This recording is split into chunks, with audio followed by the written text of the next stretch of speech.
Thing one tonight, if you remember back to the early days of 2016, the very first members of Congress to publicly endorse the campaign of Donald Trump for president were these two men.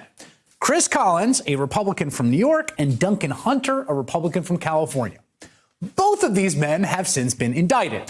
Not for endorsing Trump, obviously. For Chris Collins, it was insider trading. He pleaded guilty, resigned his seat, and is currently awaiting sentencing. Duncan Hunter, on the other hand, was charged with 60 counts related to misuse of campaign funds. But he didn't do it. No, the vaping congressman told us his wife did it. You also said yesterday that your wife handled a lot of the family expenses and the campaign finances. So are you saying that it's more her fault than your fault? Well, I'm saying when I went to Iraq in 2003, the first time I gave her power of attorney, and she handled my finances throughout my entire military career, and that continued on when I got into Congress, because I'm gone 5 days a week, I'm home for 2. So, and she was also the campaign manager. So whatever she did on that'll be looked at too, I'm sure. But I didn't do it. Whatever she did, that'll be looked at, sure. Husband of the year, Duncan Hunter, is now changing his tune. That's thing two in 60 seconds.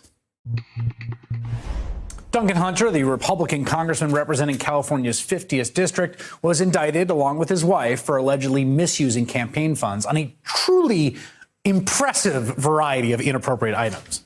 Like, say, they apparently spent $1,300 on video games, $800 on an oral surgeon, $14,000 for a family vacation in Italy, more than $600 to fly the family's pet rabbit named Egbert across the country, $462 for 30 shots of tequila and a steak at a bachelor party, and nearly $900 stay at the Liaison Capitol Hill Hotel with a woman who was not his wife. Kind of on the nose there.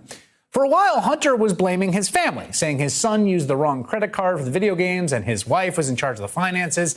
He even took a page out of the president's book and called the whole thing a witch hunt. Alas, but now Duncan Hunter is taking it all back. Tomorrow morning, he says he's taking a deal, pleading guilty. He's taking full responsibility for his actions, sort of. The plea that I accepted was misuse of my own campaign funds, of which I pled guilty to only one count. I think it's important that people know that I did make mistakes. I did not properly monitor or account for my campaign money.